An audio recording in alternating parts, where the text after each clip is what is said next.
What makes the air raid special? We're going to talk about that coming up.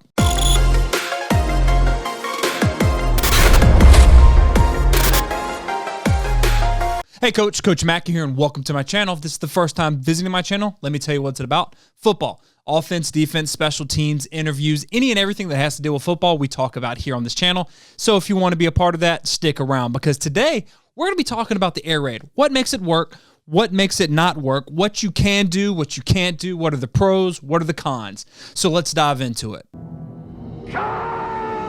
What we're going to do is we're going to start off with talking about the cons of the air raid system, because I want to end up on the pros. Now, this is what's going to happen. The very first thing is quarterback. You need to have a quarterback in this system that can throw the ball a little bit, doesn't have to be far. Even Mike Leach said that it just needs to be between 10 to 30 yards down the field, because you're stretching them both vertically and horizontally. But you need to have a guy that can throw the ball. The quarterback needs to understand the offense and kind of know what defense is. Needs to know what you're looking for. He needs to essentially be you out on the field.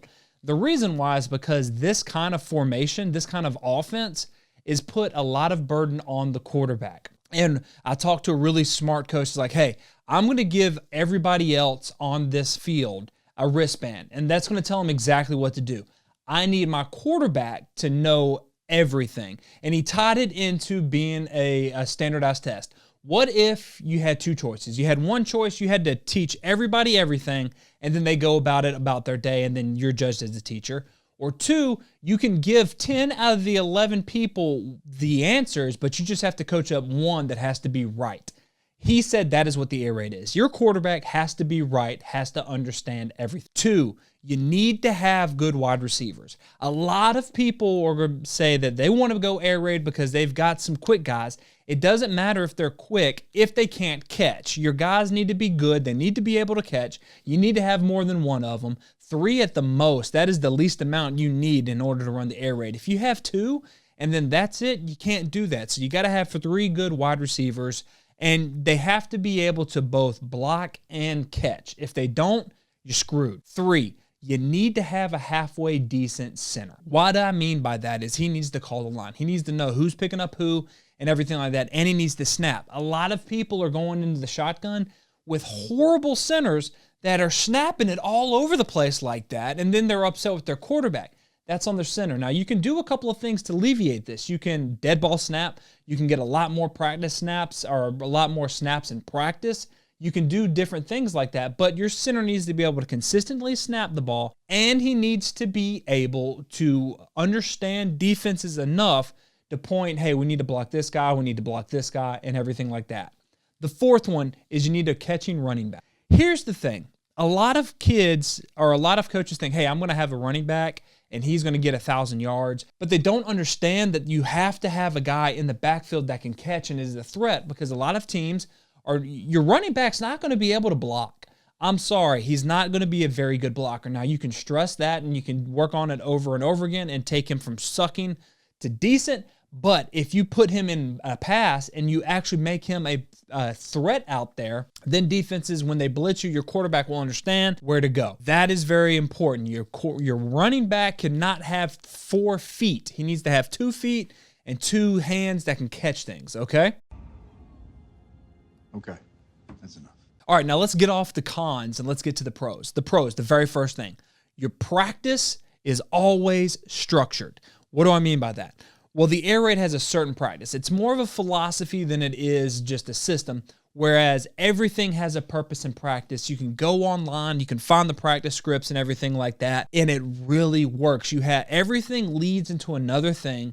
You have your certain drills that you have to run every single day. So it makes things simple for you, the coach, to plan out practice, because 90% of everything is already done for you.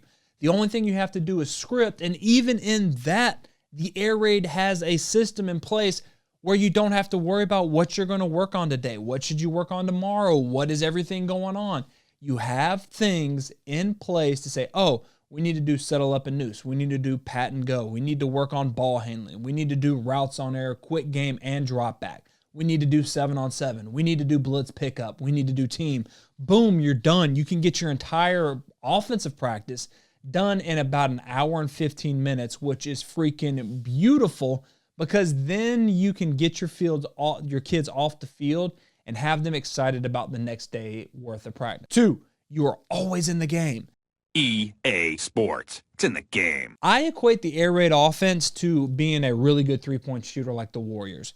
Even if you were down, you still have that threat of coming back because you can score so fast. Just like the Warriors are never really down because they have Steph, you will never be down if you are a really good air raid team because you're always just one play away from scoring, just one turnover away from just lighting it up. You put a lot less stress and worry on yourself because, even if you're down 14 points, you can come back really quick because you can throw the ball. If you go and talk to a lot of wing T coaches and flexbone coaches, they hate being down because then that puts them in a situation they're not used to. They don't know how to come back from that because they have to throw the ball a little bit more. They have to up-tempo a little bit more.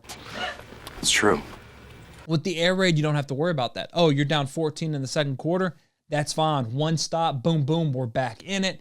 And that gives a lot of confidence for your kids as well, which leads me to number 3. You get more kids involved. A lot more kids are involved in this game because you can get those little kids that in a wing T system or a flexbone system aren't as physical, aren't really that good of a runner when they have to go between the tackles, but now you're putting them out wide, you're catching the ball, you're throwing it to them, you're letting them get what they can, and then just tell them to get out of bounds. You're getting a lot more kids involved. And this is what I always say. Before practice, when the balls are out there, what are the kids doing? Are they turning around and handing the ball off?